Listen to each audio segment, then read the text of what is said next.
পরদিন সকালে পুকুর পাড়ে কাপড় কাচতে এসে ব্যাপারটা প্রথম লক্ষ্য করল নাপিত বউ।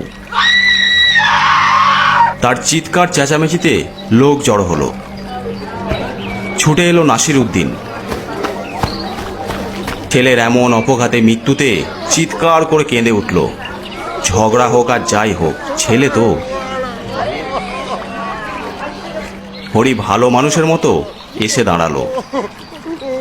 কি ব্যাপার গো, কি হয়েছে? নাসিরউদ্দিনের ছেলে জামালউদ্দিন মারা গেছে। কেউ সন্দেহ করল না তাকে। সারাদিন কেটে গেল।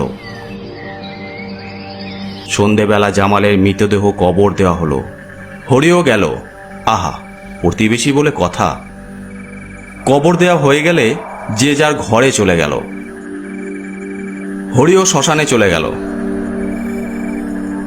অপেক্ষা করে রইল কখন রাত হবে।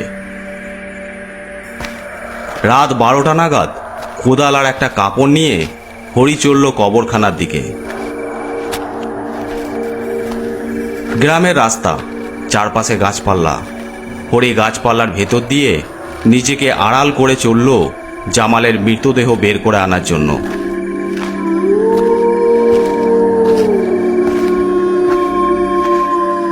নাসিরউদ্দিনের চোখে ঘুম নেই। ঘুম আসছে না নাসিরউদ্দিনের। বিছানা ছেড়ে উঠে এলো নাসির। বাইরে পায়চারি করতে লাগলো। বুকটা তার কান্নায় ঠেলে ঠেলে উঠছে। অত বড় আমার জোয়ান ছেলে বিয়ে থা করেছে, কি হবে তার বউ বাচ্চার ভবিষ্যৎ? আমারও তো বয়স হলো। হঠাৎ চোখ পড়ল দাওয়ায় রাখা গ্লাসের ওপর। জামালউদ্দিন প্রত্যেক রাতে এক গ্লাস জল খেয়ে তারপরে ঘুমাতে যেত। জল না খেলে সে সারা রাত ঘুমাতে পারত না। কথাটা মনে পড়তেই নাসির তাড়াতাড়ি ওই গ্লাসে জল ভরল। তারপর নিজের মনেই বলে উঠল, জামাল বাপ আমার, তোকে তো পানি দিতে ভুলে গেছি। পানি না খেলে তুই যে ঘুমাতে পারবি না। আমি যাচ্ছি তোর জন্য পানি নিয়ে, একটু অপেক্ষা কর। এক গ্লাস পানি নিয়ে কবরস্থানের দিকে ছুটতে লাগলো।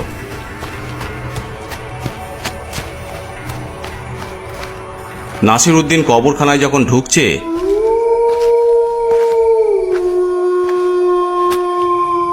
হরি তখন জামালের দেহ বের করে কাপড়ে মুড়ে একপাশে রেখে কবরে মাটি চাপা দেওয়া শেষ করেছে।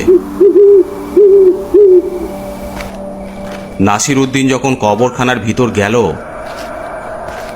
হরি তখন পিছনের পথ দিয়ে কবরখানার পাঁচিল পেরুচ্ছে। কবরের কাছে গিয়ে জলটা কবরের পাশে রাখতেই চমকে উঠল নাসিরউদ্দিন। কি ব্যাপার, কবরের মাটি আলগা কেন? জামাল কি জেগে উঠল? দু হাতে মাটি সরাতে লাগলো। হে কি, জামালের দেহটা কোথায় গেল? উঠে দাঁড়ালো নাসিরউদ্দিন। দু চোখ বাঘের মতো জ্বলছে। উঠে দাঁড়াতেই লক্ষ্য করল পাঁচিল পেরিয়ে কে যেন যাচ্ছে। তার কাঁধে কাপড় মোড়ানো কিছু। হরি এই কাজ করেছে? নাসিরউদ্দিনের চিনতে অসুবিধা হলো না হরিকে। প্রচণ্ড রাগে, দুঃখে, যন্ত্রণায় থর থর করে কেঁপে উঠল। চিৎকার করে ডাকলো, হরি!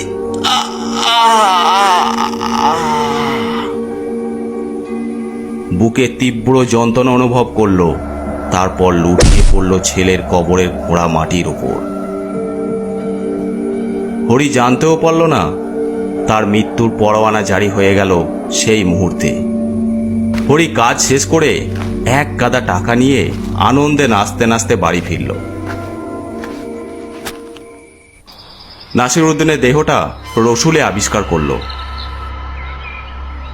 গ্রামের লোক ঝেঁটিয়ে এলো এক তাজ্জব ব্যাপার দেখতে। জামালের কবর খালি, সে জায়গায় পড়ে আছে তার বাপজান নাসিরউদ্দিন। সবাই মিলে পরামর্শ করে ছেলের কবরেই বাপকে শোয়ানোর ব্যবস্থা করল।